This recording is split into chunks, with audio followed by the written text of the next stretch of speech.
All right, what's going on, everybody? Welcome to another episode of the Value Conversation, Gen X Spoken Word.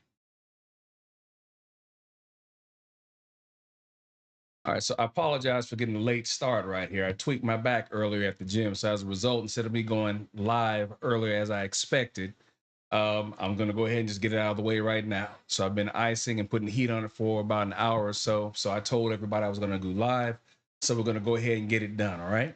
So, as usual, I'll say thank you to anyone who joins us here for the live. And if you don't, we'll go ahead and catch up with the replay. All right. So before we get things kicked off here, I want to go ahead and drop an old school beat here. So we're going to go back to the early 1990s and kick it off with Jeff Redd. You Called and Told Me, Days remix, Fair Use, Fair Use.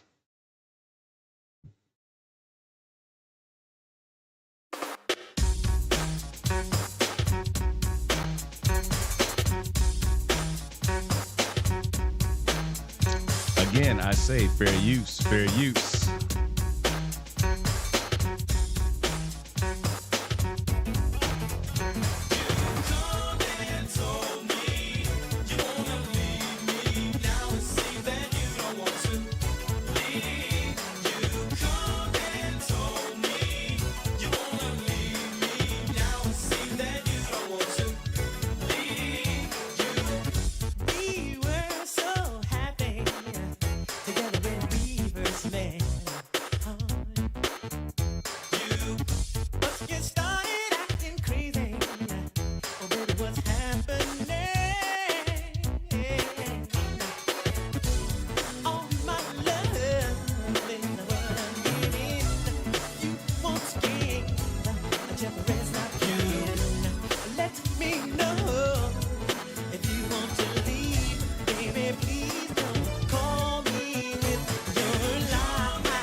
Fair use, fair use.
Fair use. Once again, Jeff Redd. Let's go ahead and close it out and get into the show.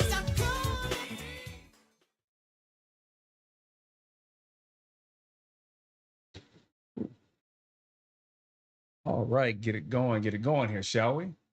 So, as I've mentioned before, get a few things out of the way here.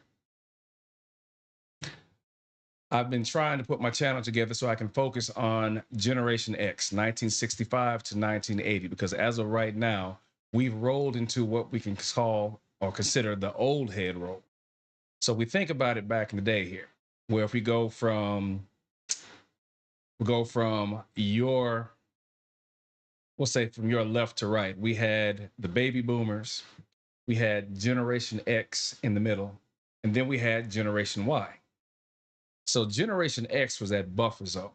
So a lot of the conversations that I hear when I happen to jump on some of the panels nowadays from Generation Y and some of the Zs that are coming along is that how come you guys back in Generation X didn't take care of some of these issues that we're seeing right now? Because of you guys, we have to deal with happy wife, happy life, and all this other nonsense that we can see that wasn't really true. We know that the relationships that everyone talks about back then aren't seen or really weren't as golden as they make it out. I simply say to folks, look, when all this was going on, I was in the process of growing up like the majority of Generation X. So we didn't have anything to do with happy wife, happy life. That was already going on. If anything, we grew up in the flux of everything. So with technology changing, with the whole landscape changing, you have feminism coming into its second or third wave. You've had the birth control, which has been out for a while. You've got the ability for women to now buy houses, to rent, all these type of things that were changing society.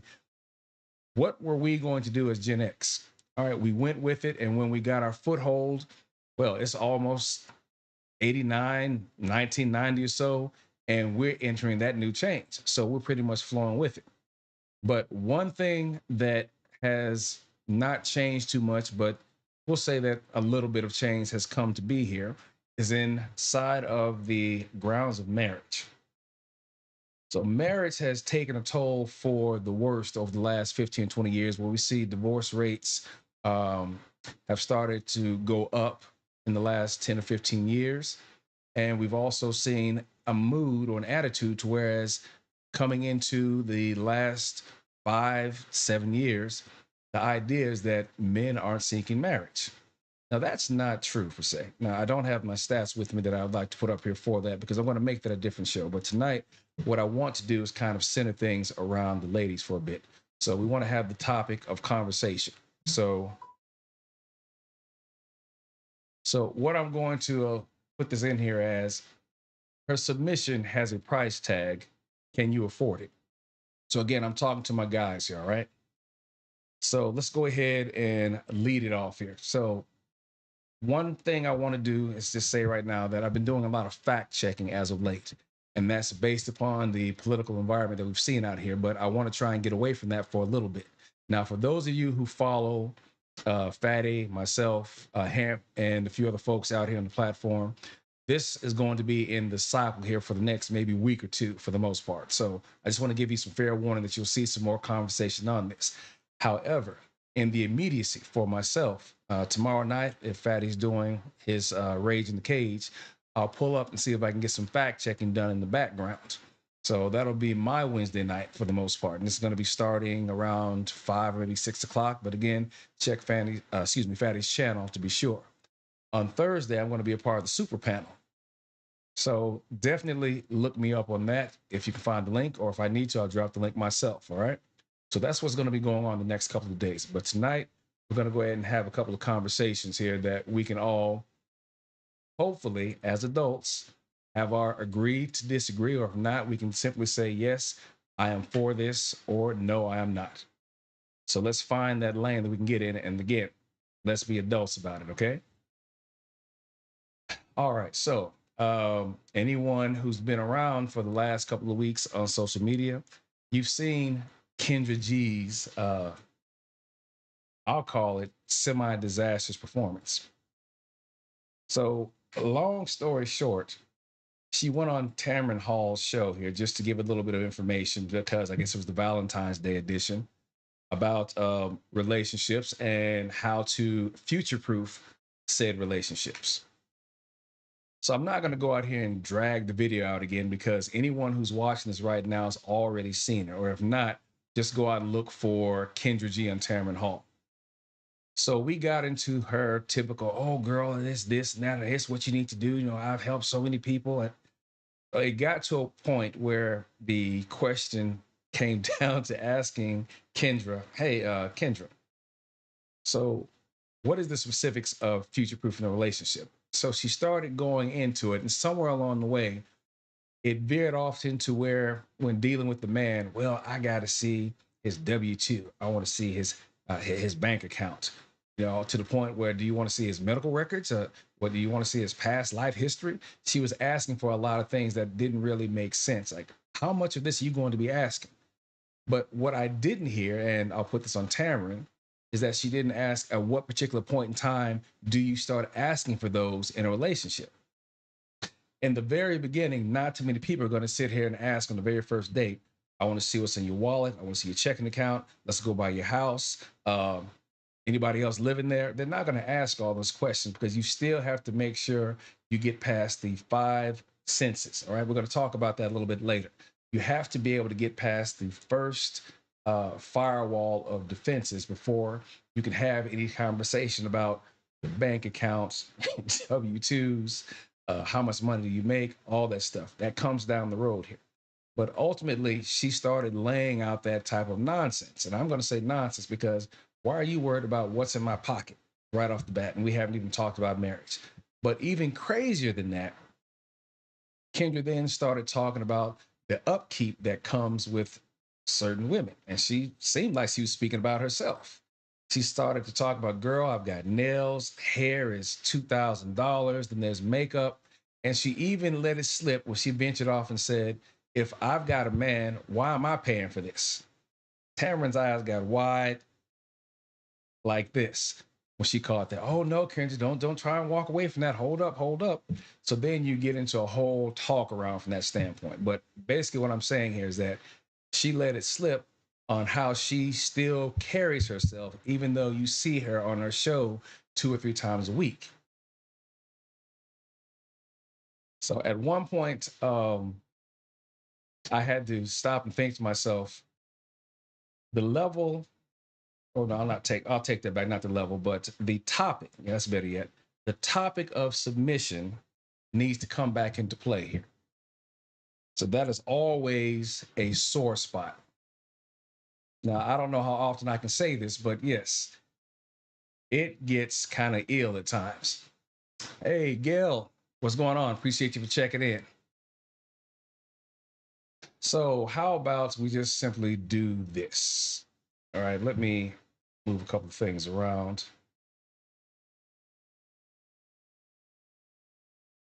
All right, so let's look at a quick dating overview.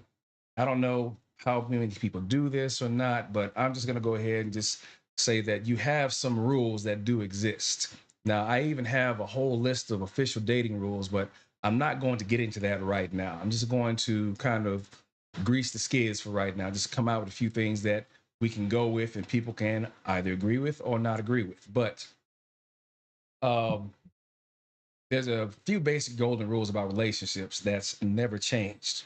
So I'm going to throw this out here to my adults of a certain age, right?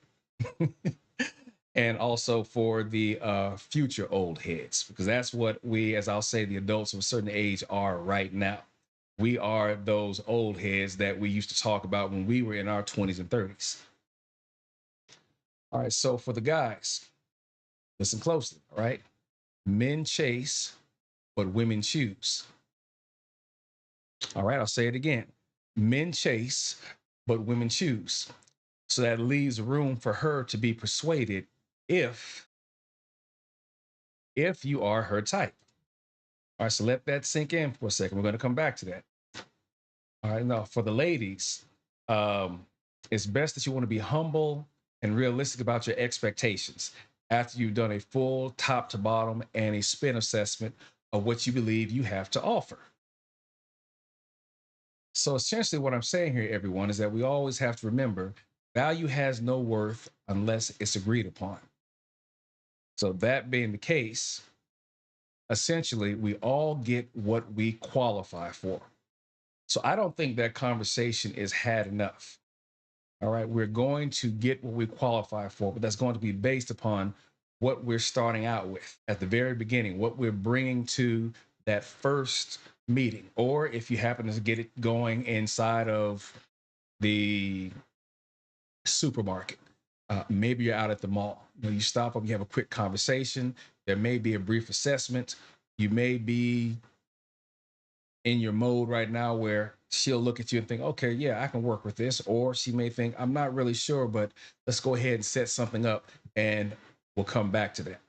So, again, from the perspective for the girls, we're going to make this about us, the fellas, looking at a perspective of what we need to do to earn her submission, right? Because it's a price and it's also her choice to make. That's something that we seem to sometimes forget, fellas. We can't decide that, okay, just because I feel that I'm the man, I'm going to be the provider, that what I say goes. No, you got to keep in mind that you're still dealing with another adult. And just as you made the choice that you want to pursue her, she has the choice to say yes or no.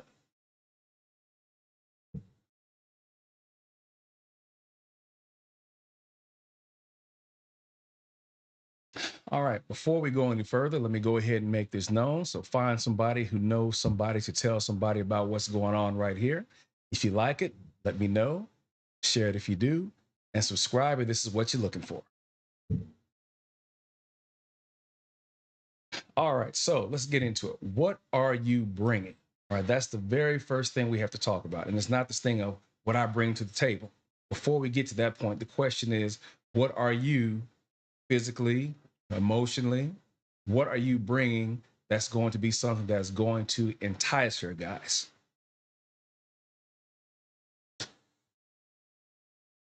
I've read books just for giggles. All right, I, I've I've seen people just write stuff such as, "If you follow my plan, you can have the girl of your dreams," or with women, "If you follow this, you can bring him into your sphere. You will be able to get the man you're after." So people are just writing things in books and not taking into account that there's a level of physicality that needs to be met before some of these opportunities even happen. So we're talking about height, we're talking about weight, we're talking about dress size for the women and waist circumference for the men. So yeah, I'm going to add some of that in here. So I want to make sure that it's going to be fair across the board because no one should be complaining, well, how come I have to have this standard and he doesn't? Well, how come I'm looking like this, but she isn't going to be held accountable for this? No, we're going to clear that crap out. All right. We're going to make sure that everybody has to be held accountable to a degree. As I've said many times before, I'm for my guys. All right. I will always be for my guys, but I'm not against the ladies because I am pro relationship. However, in saying that, recognize that I'm also an equal opportunity foolery identifier.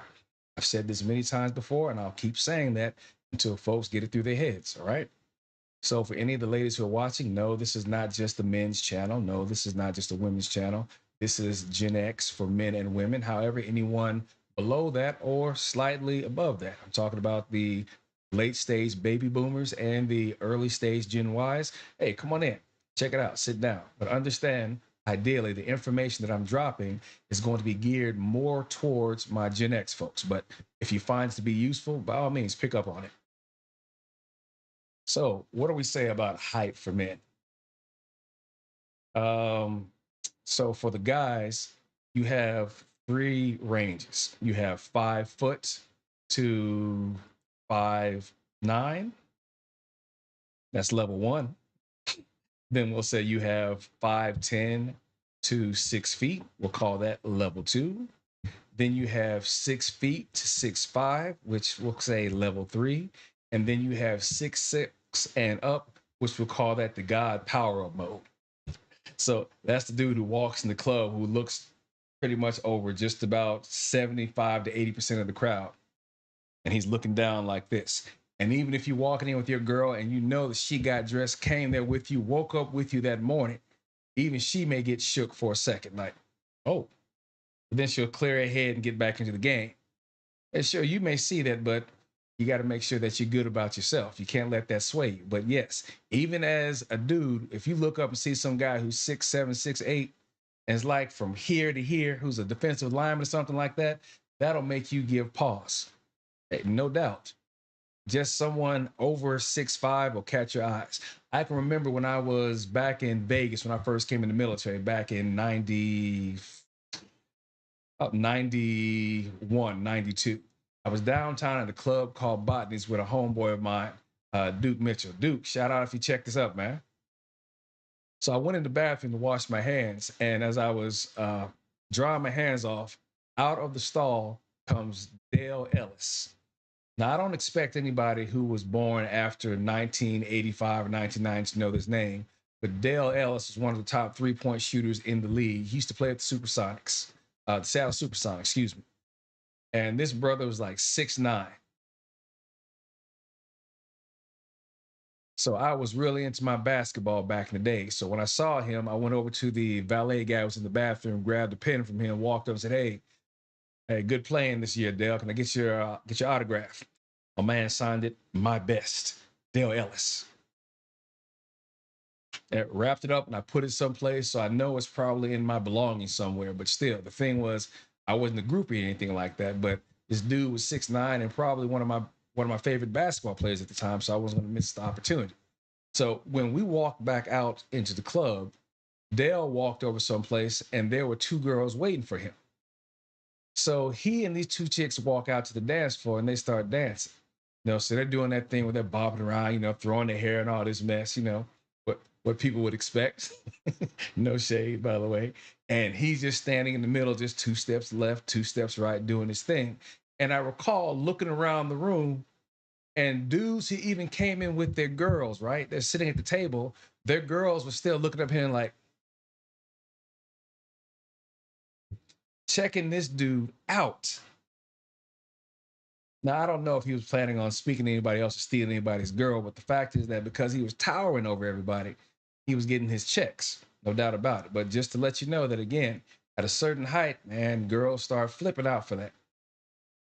So I find it odd that when I'm talking to a partner of mine or so who may be 5'6", 5'7", we may have been out back in the day, and you got a girl who's standing there all of 5'5", but she's got 2 or 3 inch heels on, which means she's only 5'2", maybe 5'1", right? So barely 5 foot or so. But she's talking about, oh, I can't get with him. Why? Oh, he's not tall enough. Girl, you about as big as a cricket your damn self. What's his height got to do with it? But then you start hearing, oh, well, I want to have tall kids. Maybe he's got somebody taller in his family, but no, if she can't see that height, then she's not going to give you a chance. Now, I'm not saying that's everybody, but we have to realize that everyone's going to have their preference. That's going to be a different video that we look at.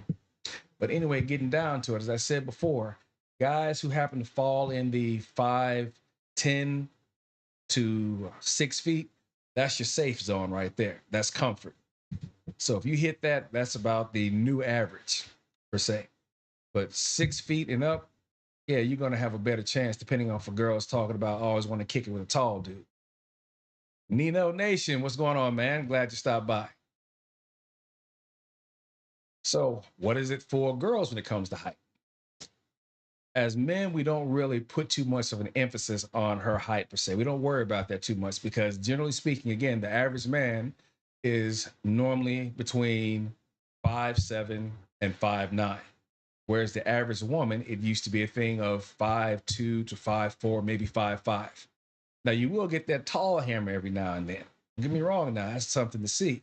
However, me, myself, I was height limited, meaning that if a girl was standing 5'10", flat-footed, looking me dead in my eye, or maybe half an inch taller, depending on what she wanted to put on the bottom of her feet, I didn't have an issue with that. But funny enough, there's some women who would say, you know what, I can't date you unless you're taller than me while you're standing flat-footed while I have my heels on. Again, these are all the things that you have to contend with if her submission is what you're looking for. Now, if she's shallow, and I'm not going to say all women are going to be shallow like this, but if she has her preference, then that's her preference. You either meet it or you move on. So I want you to keep that in mind, fellas. Don't sit there and try and knock yourself out for a preference that you are not going to be able to meet. But initially, when you first run up on her, you have to understand, what are you physically bringing with you beforehand? Are you, again, going to be in that 5 foot to 5'9"? Are you going to hit that 5'11"? Are you going to be 6 feet?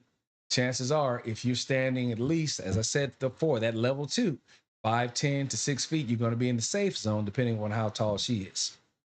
So again, girls, we don't worry about your height as much for the most part. Although we do have an issue with weight. And it's an even exchange as far as I'm concerned, because if he has to be a certain height that gets your attention, then why can't you fall within a certain standard weight that we like? Oh, also, let's talk about this the scale here. So we all know that Kevin Samuels had a scale that he worked with, which was 5 as average, what was 6 was something about attractive, ladies couldn't use 7, but then 8 was pretty, 9 was beautiful, and 10 was gorgeous. Now, when I'm listening to this, as I used to watch some of these old Kevin Samuels episodes, it would never cease to amaze me the amount of women who actually thought that they were a higher placing on the scale. But did you ever take the time to truly look at yourself? Now, it wasn't to be rude that he was doing this, but he considered himself, well, said that he was an image consultant. So therefore, he had to gauge the image and wonder, did you look at your own image? Even myself, I've made a statement that when people are looking in the mirror, they have to think about this. The mirror doesn't care about your hopes, your dreams, or your aspirations. It's just going to show you what's there. So, depending upon what is in the mirror, now you have to be honest with yourself. Am I actually taking in everything that I'm seeing? And is this the same thing that somebody else is going to see? So, a lot of his shows made for comedy when you're talking to women who literally did not seem to understand that the 10 that you think you are is actually 5 or 6 points lower. And then, of course, that's when it really gets out of control with some of them. Oh, no, you must be wrong. So then the next question is, well, who told you this? Who do I need to talk to? I have high self-esteem. I believe in myself. So therefore, I'm a 10. Now, guys, how often have you seen it where a man will have his best thought about himself, put on his best clothes, think he's doing something? He's got on maybe a nice collared shirt, maybe some pressed pants, maybe some Air Ones or whatever you guys get into for shoes. Now he's dealing, all right. He's styling. Then he comes up on a group of girls. Hey, ladies, what's going on? And the first thing you think is, excuse me, the first thing you hear from them is, what you got on? And then in the background, you hear one of them, no, excuse me, one of them say, "Oh, you thought you were doing something when you got dressed before you came out, didn't you?" So the guy's taken aback. He's standing there like, "What's wrong with what I've got on?" And then, of course, you hear that smart ass comment, "Well, what's right about it?" And then you hear that laughter. And just sitting here tearing this dude up. When you look at the guy, all right, he's about 5'11, maybe about 6 feet. He's in shape. He's got on a good pair of shoes, shirt. Again, he's all pressed, looking clean, but he's still getting torn down for something. It's going to be like that sometimes. All right. So I can't say that anyone's going to be able to walk away from that, but you're going to catch flame regardless of how you present yourself, guys. So just keep that in mind. The thing here is that you want to make sure that you're going to have a conversation with a woman who wants to talk to you. But sometimes you're going to have to go through that. It's like a big safari hunt, a big game hunt, where you have to walk around and figure out where the appropriate hunting ground is. Then you have to make sure that you find that location where we'll say that it is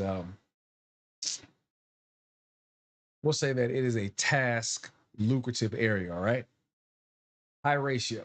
And then once you do find that group, you have to wait for one of them to stray away from the herd. I mean, it's a whole process. It is a whole process in itself. But eventually, you got to make sure that whoever you're speaking with wants to speak to you. So let's get into what I was talking about, the five senses. Now, the five senses, no matter how you put it, they have got to be played to.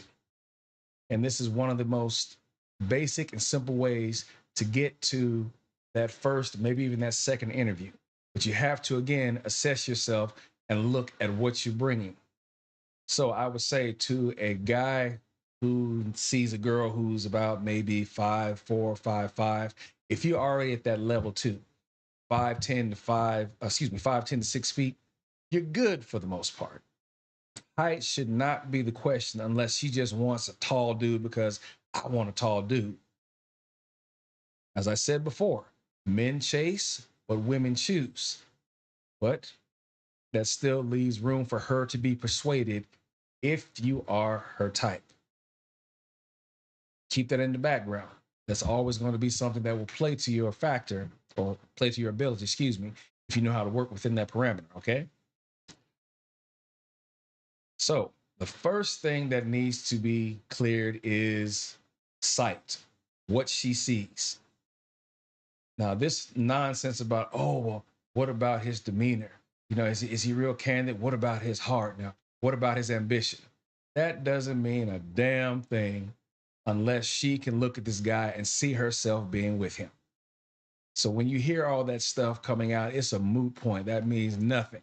So we've already skipped past the stage of what he looks like. So when she's talking about his candor, his demeanor, um, if he has got emotional intelligence or anything along those lines, she's already in her mind decided, maybe subconsciously, that this is an attractive guy that I want to be with.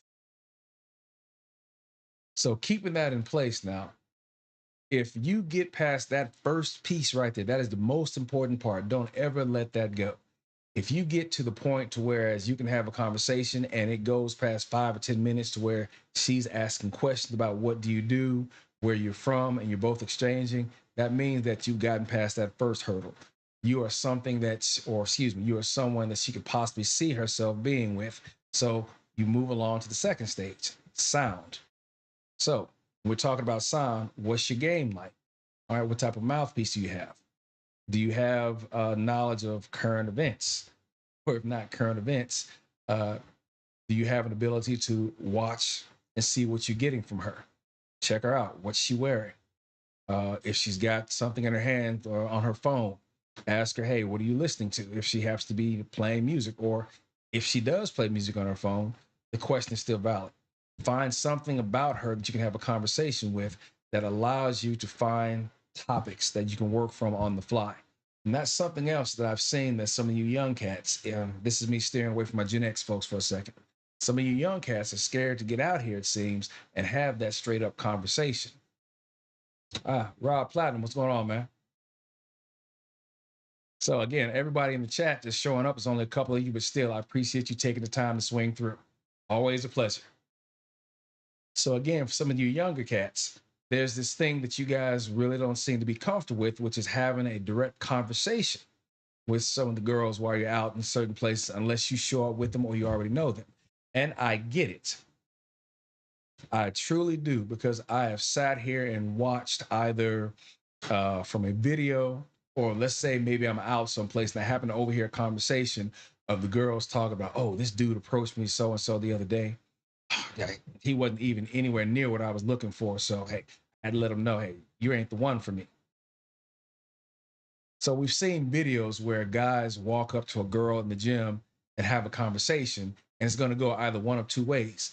Either she calls you a gym creep and tries to put you on blast on the internet, or the conversation goes to where she'll sit here. You can ask her questions, she'll ask you questions, and you might even get her number. Now, why do you suppose that is? It's because of the fact that you were her type. If you're not her type, then you're that guy who ends up being the one who gets thrown out of the gym if she's in a place where everybody knows her, where she'll make the accusation, this guy is bothering me. And you're out of here. Wild, right? Nope, that's just the environment that's out here nowadays. And because of social media and everyone always walking around with some type of camera in their hand, you can be that guy who ends up being the dude on the internet that gets clowned because she just wasn't into you. But if you're the dude that she's all about and wants to give time to, hey, you're golden. But nonetheless, before you step to her, make sure that there's something about you that's going to get you over that hump. You got to get to the first one, which is sight. The next one is sound. That's going to be your conversation. Now, if you can get past those two things without ending up on the internet as a gym creep or something like that, then there's the third sense you have to appeal to, which is her sense of smell. Now, there's plenty of colognes that Kevin Samuels and various folks would bring out and give you a little bit of a cue on, right? Matter of fact, tell you what, hold tight for a second.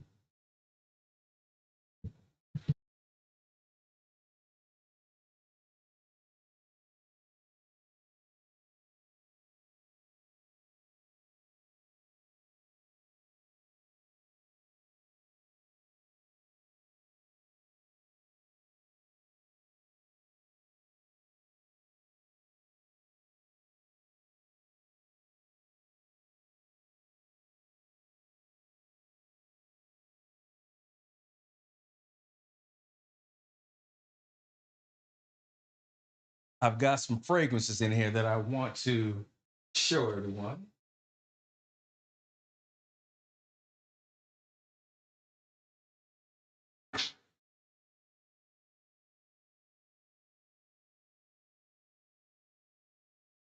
You know, instead of me bringing every last one of them out, let's just bring out a couple of these.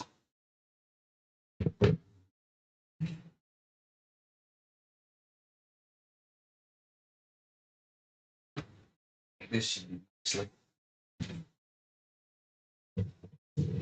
All right. I apologize about that.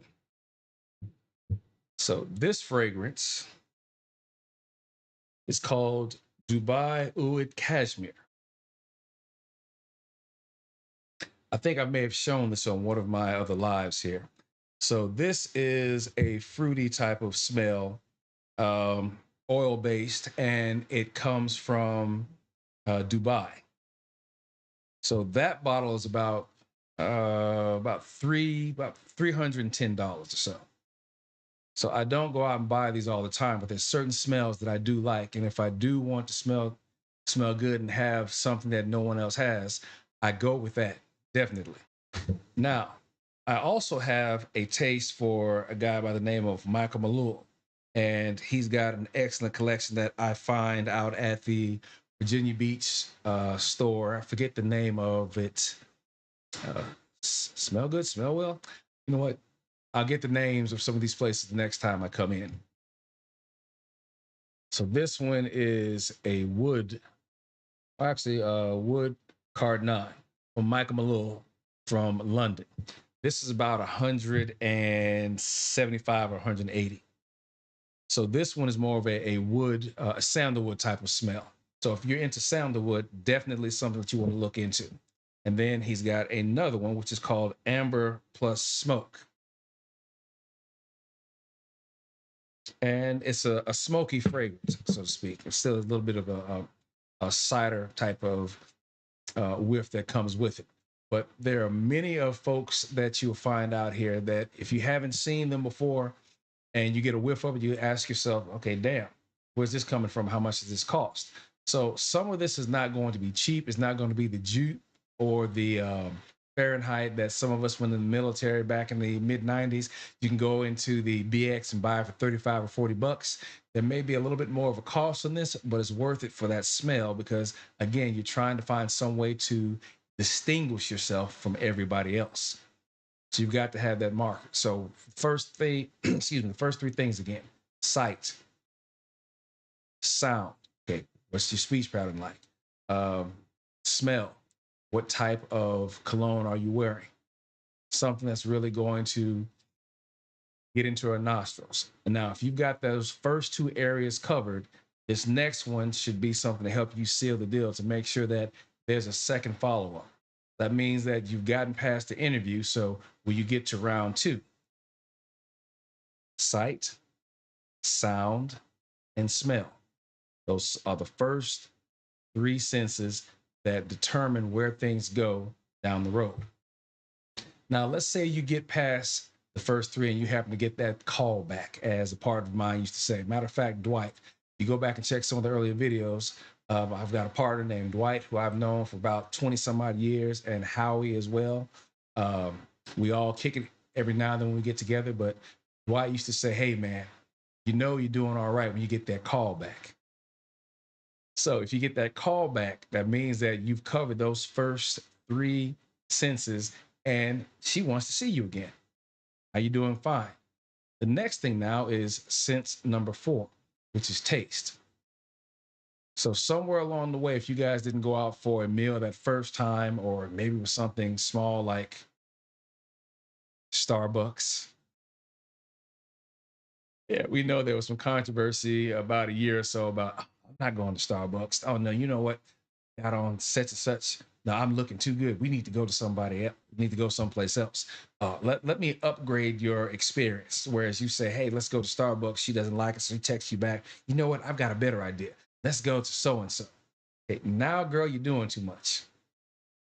Now, as much as I like to take a suggestion, I'll even ask, hey, what do you like to eat? What is something that you want to sink your teeth in right now? Let's keep it above board right now, folks. It's too early for that. But the question is, what's on your mind? What do you want to grab? So you throw out a suggestion.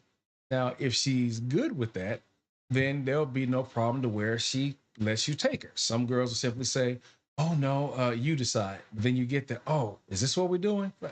Girl, I just asked you what would you like to do. That's why it's always good before you go someplace to get an idea. What does she like to eat so it won't come as a surprise? Well, there may be a surprise, whereas if you take her someplace and she's comfortable with it, knows what it is, you think it's going to be a light snack, then she plows out about 80 to $100 worth of food.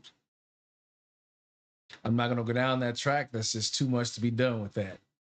But let's just stay where we are right now, okay? So let's just simply say for right now that you guys go out to eat, she enjoys the meal.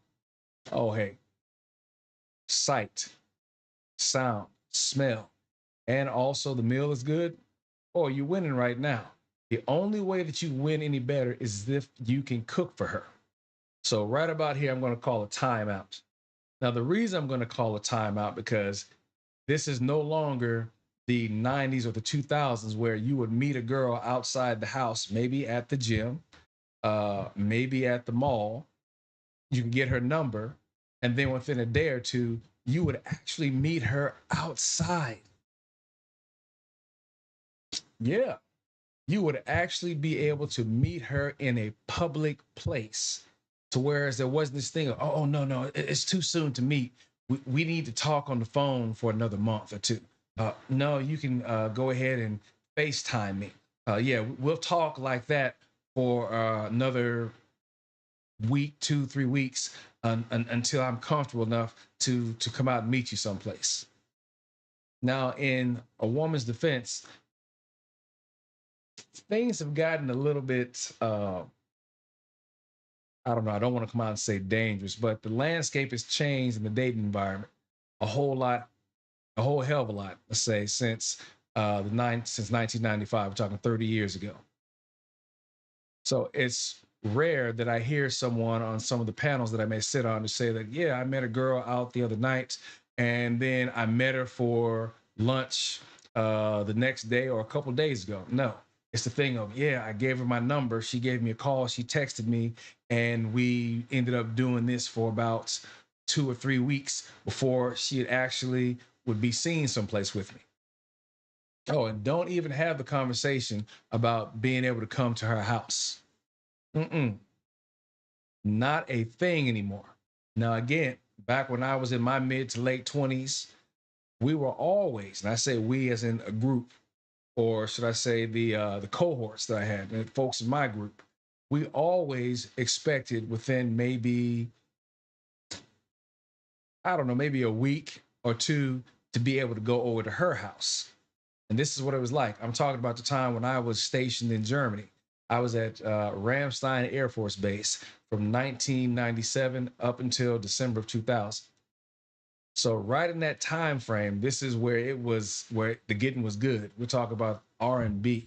We're talking about hip hop. But anything that you put on the radio, all the music was good, and therefore the vibe was always there. Especially if you're overseas in a country where you're making money, and for some of us, we were living off base, so we weren't in the dorms. So we actually had our own places as senior airmen, which was E4. So when you got to a certain rank, because of the fact that there was an overage of airmen on the base, they put you off.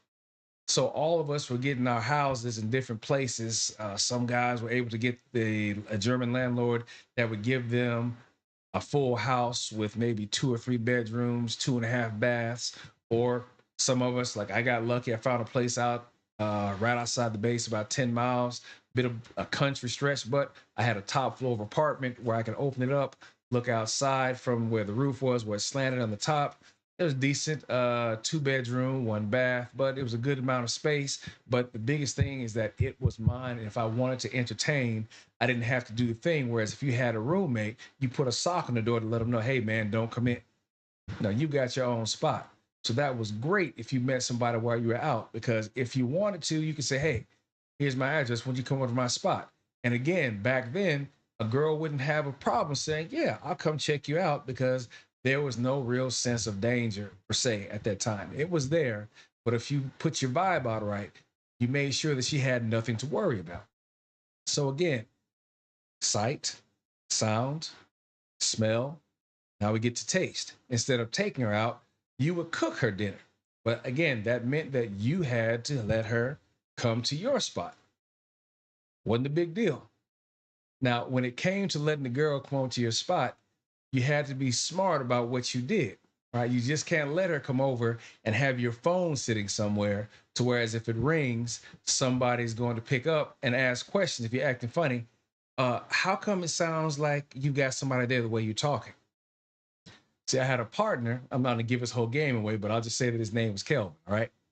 So Kelvin was slick with what he did. He had a cordless phone. Now, me, I wasn't paying too much attention at the time. I had one of the phones that you'd get from Deutsche Telekom or someplace that you plug into the wall, just like a regular old rotary dial phone or push button. But it was smooth the way that he did it, because if his phone happened to ring, he would pick it up, go take the call in another room, or if she walked in the room with him and the phone was there, he'd get the phone, go put it in another room, and come back. So if they were walking around the house, he's showing it around, or she's just buzzing about trying to check his space out. If she walked into the room where the phone was, he picked the phone up again and take it, put it in another room, and come back. So it was a perfect move. So therefore, if the phone rang, he was never in the room with the girl that happened to be there at the time. So therefore, he wouldn't get his game crushed. I thought, ingenious, boy. That's what you do. But nonetheless, we'll say that you cook the meal, right? So getting back on track, you cook a good meal. And if the meal is good, hey, you're solid. You are in there. So if you've reached all of her four senses, there's only that last one to make. So as long as you keep your frame and you stay tight with sight, sound, um, smell, taste, you will get to touch. And of course, we know that's when we may get some of that slide through action, as the guys would say. And once you get to that point, hey, you're golden then. The question now with some of the dudes is, do I want to stay here or not? Or, hey, I've got what I'm looking for. It's time to get on to the next. So I'm not going to delve too far off now, because we can get into trouble real quick with that one, right? But still, um, people seem to forget that we all have choices. So the question is, are you the choice of man that she's looking for? So I'll say it again. Men chase, but women choose. However, you still have the option to persuade her if you are her type. So, what is it that she's looking for? What does she want? Again, this is something that I've stated before. A woman knows who she's looking for before she gets out of bed. If you happen to be the guy that she puts her attention on, it's because you're either what she's looking for, or you're a good alternative to what she really wants comes along. And even then, you can't really be too sure. Excuse me. But you got to be in it to win it. You got to be willing to take that chance, right? So I had a woman who told me that. She simply stated that all you guys, you're talking game. And this was one day we were all sitting in the chow hall, just running our mouths, and she heard us. And we were trying to throw some lines out here, trying to see which one would impress her. And that's when she broke out, a woman knows who she's looking for, yada, yada, yada. And it made sense. To which also, well, if she knows what she's looking for, what are you bringing that's going to catch her eye?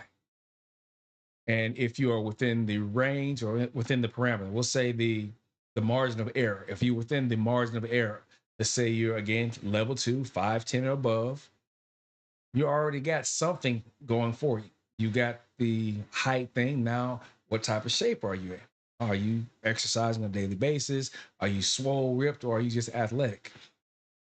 You got to have that in consideration when you step to her. And then, of course, the rest of the five senses comes into play.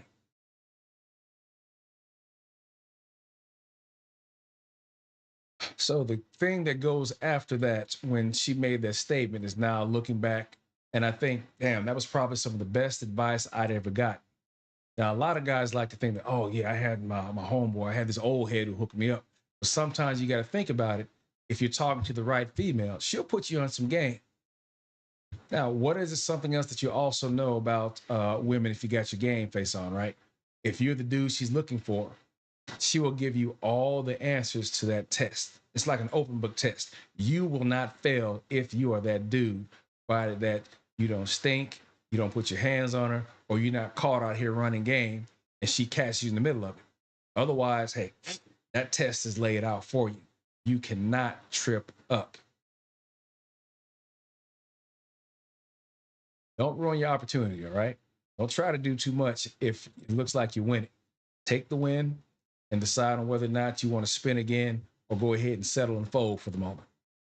It's all a choice, right? So, also, we have to keep in mind there's the other aspect of this. Remember when I was talking about the mirror and we're talking about the scale, whereas women will sometimes do a disservice to their friends, they won't tell them what they're looking at. They'll simply say, girl, he'd be a fool not to take you as his girlfriend. Oh, he's missing out. Don't worry about it. You just remember your worth, queen. I don't know why I threw that in there, but anyway, yes, you do have this where you get this gas up from the ladies sometimes, right? Where they will gas themselves up to the point that you can't tell them anything because my girls all say that I'm this. Are your girls going to date you? Are your girls going to marry you? Marcus, what's going on, man? Thanks for stopping in. Appreciate it.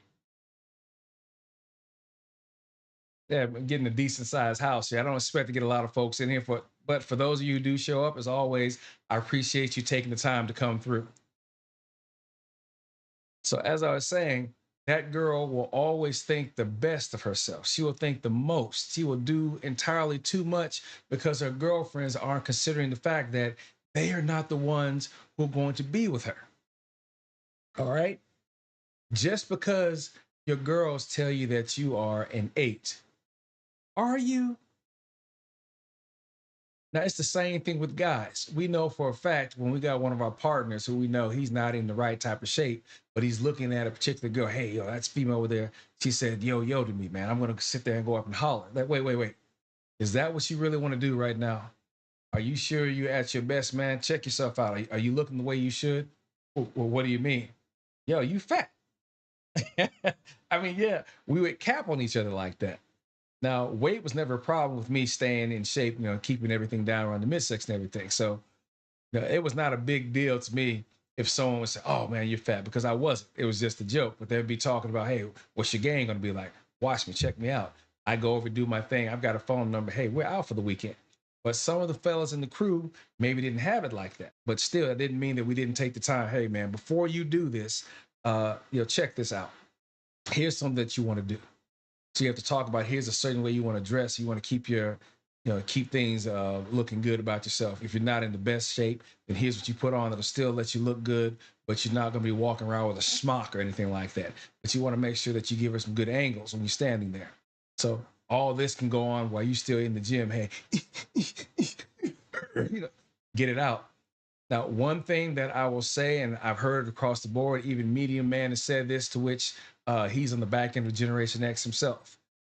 We all can agree on the gym is an equalizer.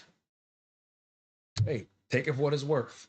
You may not be the tallest guy, you may not be the most ripped guy, but still, you got a level of conditioning about yourself that's still going to work in your favor. So don't turn that down, guys. Don't shirk it. If you can get in the gym a couple times a week, make sure you get your sets in. You're going to help influence sense number one, which is sight. Never put that to the side. If you get past that first one, the others will gradually come in, but you got to clear that first hurdle, right? So, again, as I was saying before, when we have girls we're dealing with whose girlfriends don't set her up properly, there's always this thing of, well, what's wrong with you? There's nothing wrong with me. You just not what I'm looking for. Now, remember what I said previously?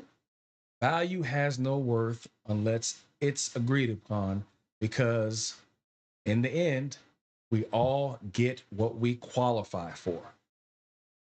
And that's a message that always seems to go to the side. So, anybody who's in the chat, let me know if I'm speaking out my ass. All right. Value has no worth unless it's agreed upon, because ultimately we all get what we qualify for. So if you're in the chat right now, drop a one, or if you're in the replay, drop a one in the comment if you agree with that. Now, at the same time, at the same time, we're looking at this conversation about women and not really having a handle on what they truly look like or what they present. A woman, if she's in good condition, she looks good, everything is good about her physical appearance. When she talks, she smells, it's always a joy to be around her. A woman will not be cold, broke, or lonely unless she chooses to be. Even the most blah of a woman, all right? There's always somebody who's going to give her some time. A woman will not be cold, broke, or lonely unless she chooses to be. However, a woman can be cold, broke, and lonely based on how she chooses to behave. Now, remember, we're still working up towards this submission here, but we've got to lay the groundwork about what type of work needs to go into that to get her attention, to be seen, to work towards that. But keep that in mind. A woman will not be cold, broke, or lonely unless she chooses to be. However, a woman can be cold, broke, and lonely based on how she chooses to behave. Write that down. All right, so I think we spent about a good hour here building up to the main event. I don't know how we keep getting it this long in here, but maybe I have more information than I think I do when I'm writing down and putting my notes together. All right. As long as you think the information is good, we'll keep pressing. All right. So we get to the main event, getting her submission. Now, the problem here is that when you say submission, there are women who take this as bow down, bed wench, which is not what's being intended. Submission is not to be construed to be subservient, which is that you do any and everything this person says as if you have no choice, that you're constantly following and doing what they're telling you to do. No, this is not what submission is. More or less, submission is a means of accepting the will or way or the suggestion from another person, and you do it. Not saying that you're being forced to, but still, it is an option because, as I said before, her submission, guys, comes with a price. It has a price tag. So, what is a woman's submission? A woman's submission is, we'll say, is her trust. Think of that. Think of that in that manner. A woman's submission is her trust. She needs to trust that this man that she's put her attention on, that she's given her time and sometimes her body to, is going to look for the best for her, for them, essentially, but primarily for her. In order for her to follow him or to believe in what he has to say, she's got to see in this guy the protector, the provider, the husband that she wants to spend her life with. The same way as a guy wants to see in the woman, the wife, the mother of his children that he wants to spend his life with. But we both have to see those things before everything progresses to that particular level, right? So then, if she's going to take herself to that level, the next question is, does she have your trust? Has that been built into here? Now, this becomes that tricky level here because you may run into a woman who says, oh, I don't trust a man for nothing. Okay, then why are you dating him? Well, because I still want to get out here and enjoy my life. Hey, uh, I'm not dead just yet. I'm young. I want to get out here and just live my experiences. So that sounds like you're dealing with a girl who's by, excuse me, swear I must be catching the cold also. But anyway, you may be talking to a girl who's ripe for entanglements and situationships. Now, I've seen women sit around tables and have discussions, and this is just when you're looking at some of the shows out there, whether it be The View that I've flipped through or I've stopped and listened to a few times, or maybe some of these other shows like Revolt or anything else on the internet, where you will have women who will sit down and say, girl, the biggest concern I have about getting married to Kashif or whatever his name is that I'm going to potentially lose my individuality. And so I'm sitting here listening to this one day, and I took my glasses off, and I'm thinking to myself, if you're concerned about your individuality, why are you looking at getting married? I mean, who here has heard a woman either in a chat forum or even on a panel say something along the lines of, "Oh, I'm an independent woman. I don't need a man, but I'd like to have one. I don't need him, but I want one." Or, "Well, why can't I be an independent woman and have a man?" Because independent means you don't need him. Why are you looking to have a relationship with a guy that you don't need because you're independent, but oh, I just like to have a man? It's like when I'm sitting around, I hear women talk about, oh, yeah, that's right. I'm a boss bitch. I'll forgive my language here for a couple of seconds here, folks. But when I hear women talk about being a boss bitch, I'm thinking to myself, okay, so where's your clientele? Do you have any workers? Do you have workman's comp? Some type of general compensation? What is this thing about you being a boss bitch? All right. Then, of course, now you've also got the girl calling herself a bad bitch. Ah, all right. So, where's the title belt around your waist? Are you going to be on pay per view next week for UFC? Uh, who do I know that you've knocked out and that's in the magazines or something like that? It's Sports Illustrated. And you've got all these titles, right? So everyone has always got something about themselves, but still, the question comes back to submission. Do you want to find yourself, guys, where you're dealing with a woman who is contentious, who's aggressive? You know, she's that boss bitch, she's that bad bitch. But let's think about it also as a dude, you can't be that guy who is always ready to crash out, who is an unregulated type of male. It seems that the unregulated man always seems to find that unruly woman, doesn't it? And then you've got videos, you've got children, you've got mass chaos. So let's step back here for a second, get back on track here. So we're talking about submission once again, right? What does it take for that? Now, as a man, I can't take from you what is yours. You cannot trick a woman for what's hers, right? Albeit you will hear it said that, oh, he tricked me. How? Well, no, he told me what I wanted to hear. I think the expression I hear some women use, what is that? Love bombing, something like that. You've got all these extravagant phrases these days. If if she thinks he's cute and will treat her right, he may get some slide through. If she thinks he's cute, he likes him and will tell the truth and always be there for her, and it'll work out in the future, he may get some slide through.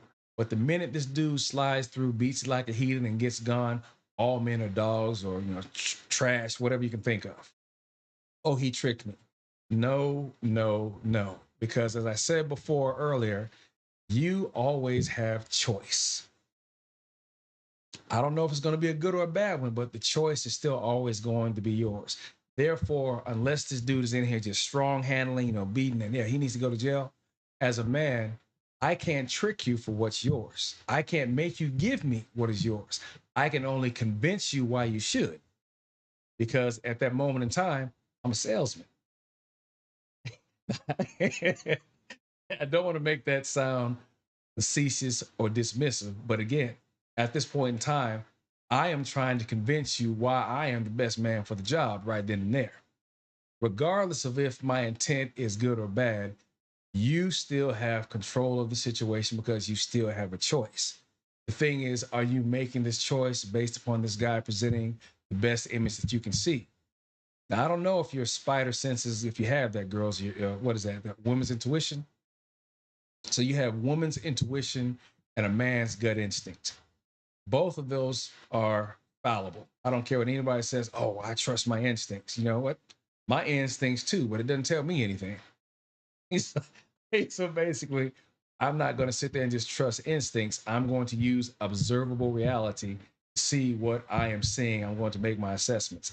Does the phone ring and she always has to leave the room? Or if it does ring, does she not answer it or put it on silent? She gets a text message, does she look at it real fast and put it away? No, you're going to see some signs that are going to give you pause to think, should this be something I should be doing with her? Same token, she might see that with you. The phone rings and you're at his house. He picks the phone up. He goes to another room. He takes the phone call. He comes back without the phone. So you happen to walk around, gals, and just say, let me see what he's doing. Let's go over here. Where's the phone go to? You walk into the room. There's the phone. Dude joins you, has a quick conversation. He picks the phone up. I'll be right back. Puts it in another room. Then he closes the door and comes back out and starts the conversation. There's suspicion that you can find in everything, right? But still, always keep an eye out. Don't look for the worst, but expect the possibility that the best might not be intended, all right? So, as I said before, um, I can't take it from you. I can only convince you to give it to me. So, if we're even at this point, the question has to be asked, what was it that she was looking for inside of the guy? What was he looking for inside of her as a woman? So, what is it that we as guys are going to be saying, hey, what am I looking for? So, of course, what I'm going to say here, I've said in many videos, and most of you have heard this in other places as well. I'm not going to be the only one to state this. So, when I do say this, don't think, oh, this is man affair. Don't think it's red pill. Just understand that these are things that guys are looking for. And it doesn't matter what ideology you get it from.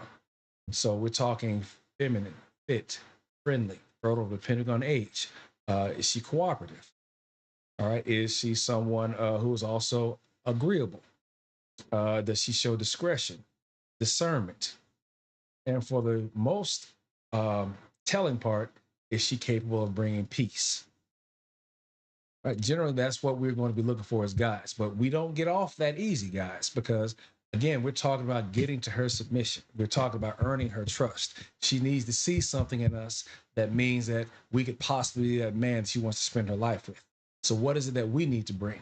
As men, we need to bring focus, guidance, security, stability, direction, discipline, masculinity, fitness, care, and protection.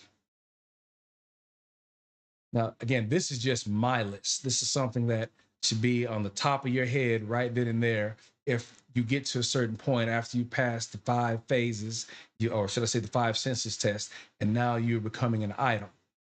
Once you become an item, these are things that should be coming to the forefront.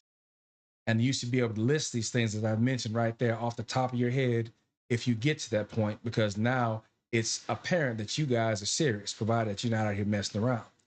Now, speaking about that, when you get serious, this is going to blow some minds with you folks. Now, I want you to think about this. We're talking about submission, right? How many people fail to realize that we as men generally submit first? Now, for any of my homeboys out here, is that he, man, man type deal, think about it. When you say, hey, what's going on, shorty, or whatever your dialect is to use here, you choose your vernacular, right? But when you walk up to it and you start having that conversation, hey, I'm interested in you, and you do this enough, you get to a point whereas if not in that first meeting, that second meeting, the third or whatnot, eventually the question is going to be, so how can we be down? Want to be my gal? So she will say, you know what? I've been checking you out. Yeah, we can probably do this, but I've got one condition. You can't mess around with any other girl. If it's going to be you and me, it's going to be you and me. Everyone else, nah. And so the response from us is, yeah. I don't even know why I'm laughing. Now, my bad, but I can do it. Hold on, let me do this again. So, hey, it's going to be you and me. You say yes. You're the only one. Just look, just understand that I'm sincere. I mean this. That's what it comes down to. It's her and just her. When you get to the point where it's just you guys, you've already made it known. There's no other outside mess, right? So when it gets to that point to where as you make it clear there's going to be you and her, now we're into it. Okay, we're locked in. Just a moment.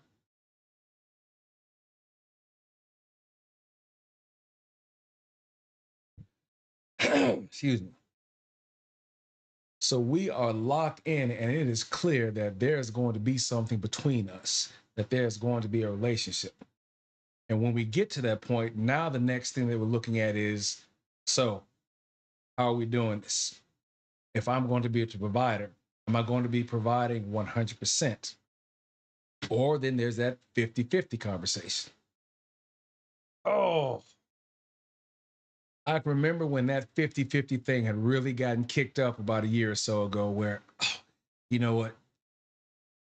You need to take care of my bills. If we're going to get together, I need my rent paid. I need such and such. And I'm thinking the audacity of some of these girls to ask for that, especially when you're not sitting on the scale of 1 to 10 where you should be. Now, I haven't taken the time to mention that, so let me go ahead and do this real fast. So, again, Kevin Samuels had a scale that ranged from 5 being average. We'll say 6 is attractive, 7 is not able to be used, 8, 9, and 10, right?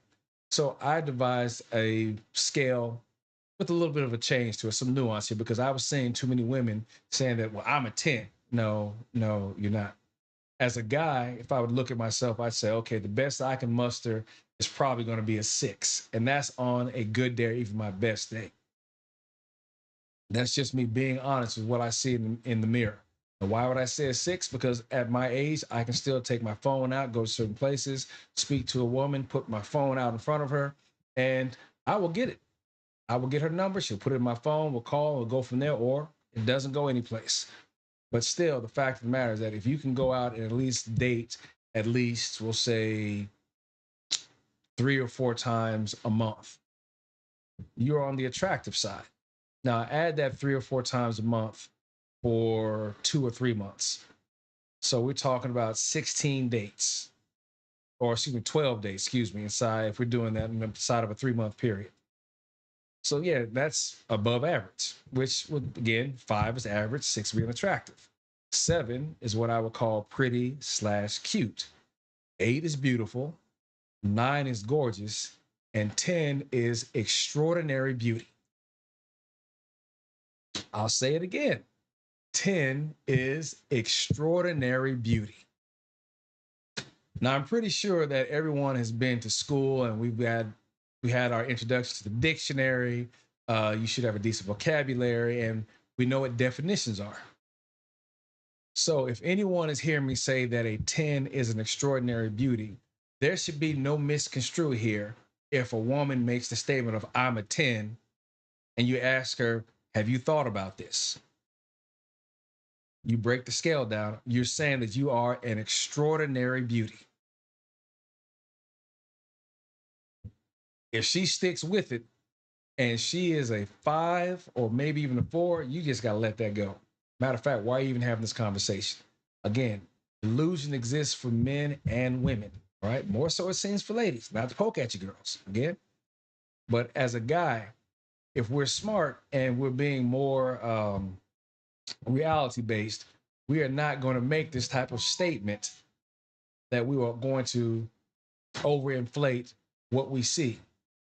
I can think that my confidence, my value, everything is through the roof. But again, value has no worth unless it is agreed upon. So if I'm looking at myself as being 8 or 9 and I get somebody's attention and they see me the same way, that means that we share the same value. Otherwise, there's going to be problems. That's all there is to it. There's going to be problems. So let me move the conversation forward a bit here. Let's get back to the deal again. Let's talk about trust here. Again, you need to be able to see in this person that you want to be with the individual that's going to be the one that you wake up with 20 years from now, 30 years from now. Maybe you'll be lucky enough to where it's 40 or 50 years from now. I had an episode that I did a couple of weeks ago. I think it was probably last month, and it was called Recognizing the Changes in Seasons. And for those of you who did not see that episode, what I basically said is that we should look at our lives and our relationships as being seasonal: spring, summer, fall, and winter. So let that soak in for a second. Now, the way that I put this together, I look at it from birth to 25 years of age as being spring. From 26 to 50, that's summer. From 51 through 75, that's fall. And then from 76 onwards, that's winter. So eventually, we are all going to see winter if we live long enough. With today's modern medication, yeah, it's going to happen. It could happen. But if we make bad choices, remember, everyone still has choices to make. We may not see that day. Right now, I have just entered into my fall. I'll be 55 this year, and I'm going about it by myself. But I still realize that life is not done just yet. So I can still get up, get out here, and get something, right? Or possibly. But I am not that 25 to 40 something year old man anymore. So that means that whatever preferences that I've had in women, it may have to change a bit because there are preferences that women my age may not want in an older man because I might be considered to be set in my ways, or I may know. Well, let me take that back. I'm not going to say I know better, but I just may be set in my ways, and there's some things that I'm not willing to do.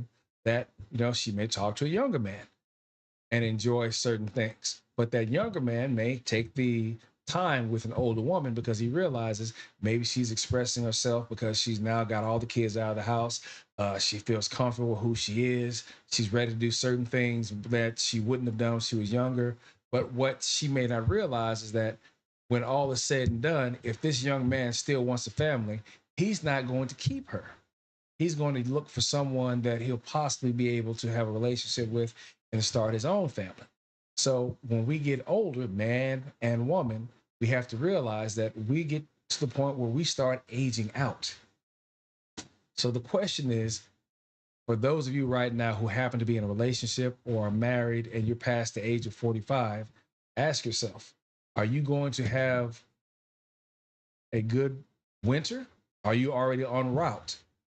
Have you made any investments if you're single like myself? Have you taken a look at ensuring that you stockpile certain things? Do you work and look for care, for consideration, these type of things, for communication, for compromise? Have you invested in those things for the future, for those seasons down the road? Again, I say this again because I'm going to wrap this up about submission.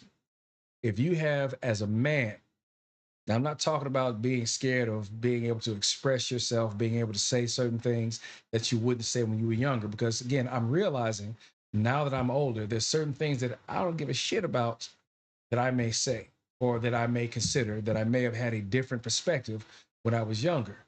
Time does that. Or better yet, what I'll say is experience and exposure molds people. It will give you a greater degree of consideration of things that you would not have considered at 25 that you will now think of at 50 or 55. But starting at that 45 and up point, that's where we become that cool uncle, or we start getting into that old head range. But you still have to give some consideration. Where are you going to be when that season comes around? So, wrapping it back up when we talk about submission, when you ask her for her submission, as I said before, the key thing is that her submission or that price tag, it all comes down to, does she trust you? We may submit first, fellas, but that goes unnoticed. All right. So we just take that on the chin. That's what's expected of men. And we just need to take it on the chin and keep going. Different show. We'll have that discussion later, right? All right. So that was just Fatty. He's working on the story here. But as I said here, her submission comes down to just being a thing of whether or not she trusts you. If she sees the man that she wants to spend her life with because you've given her examples that you will do right by her, then if you're lucky enough, you will have a wife. And in the end, I'm going to just go ahead and shut it down and close it here on this quick topic of when you do get a spouse. Understand, people, is that when you do have that other person in your life, don't think of your relationship as being a business. All right. No, that's one of the things that I made a mistake with in my life. That's why I've got an ex, Mrs. Johnson. We may have conversations here and there along the way, but we all end up being exes for a reason. I didn't know how to be more open to her. She didn't know how to give space. Then we just kept this into a vicious circle where we just had to call it quits after about 7 years or so. But I look back right now and I say to myself, damn, why was it so difficult for me just to say, okay, I can do that? Give me a second. The same as she eventually said, you know what? I could have done this a little bit better. But it sometimes takes that being apart to actually consider what you could have done or should have done as opposed to looking at where you are. As I said before, I've entered into my fall phase from 51 up to 75, and I'm doing it alone. Is it a possibility that it would stay this way? Maybe, maybe not, but there's still opportunities and choices that one can make. But if you happen to get married, understand that your relationship with your husband or your wife, it is not a business. It is a commitment. I got that from listening to my mother talk about how things had changed over the 50 some odd years that her and my father have still been together. They've been together for spring, for summer, for fall. And as I mentioned in that video where I'm talking about the seasons, they are still together going into winter. That is something that we all want to have. But again, as a man sitting around looking at this video, if we're looking at what we need to do, we need to be cognizant about her price tag. Again, submission is not subservience. But if we understand what her submission is, which is her trust, then she needs to see examples of that from us.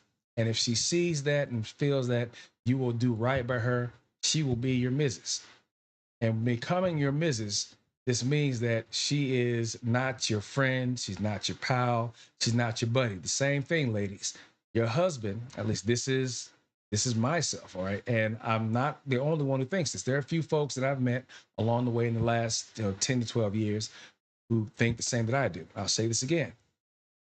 Your husband or your wife is not your friend, is not your pal, is not your buddy or your best friend. No, that is your spouse. That is your mate. And if you are married to him, then you are his wife. The same as he is not your friend, your pal, your buddy. He is your spouse. He is your mate. He is your husband. That's something that I would like people to acknowledge more in the future. Now, you may not go along with that. But again, when I hear people say, oh, I married my best friend. So what is something that people would do with their best friends if they get annoyed at their best friends? They'll stop talking to them. They'll even openly ignore them. And sometimes they will not even acknowledge their friend's existence, to whereas friendship falls apart. So how do you work against that happening? How do you cater away from that? Again, your spouse is not your friend, your pal, or your buddy, right? That person that you put a ring on the finger of and you exchange, that is your spouse, that is your mate. If that's your lady, that is your wife. If this is your man, he is your husband. That's how it is, all right? That's what we should be focusing on. A commitment, not a business, not a partnership, a commitment. So that is just my take on what needs to be done because of the fact that her submission comes with a price tag. If you can afford to pay attention and do these things that I've mentioned here, then you will be all right. Because again, and I will leave it here one last time, think of her submission as being her trust. You get her trust by being the example that she sees in a man that she wants to marry. You can find yourself with a Mrs. Hopefully for more than just one season. All right. So I'll go ahead and end it right here one last time. Find somebody who knows somebody to tell somebody about what's going on right here. If you like it, let me know. Share it if you do, and subscribe if this is what you're looking for. As always, I appreciate you guys joining me for this conversation. Until next time, thanks for joining me. I'll see you then.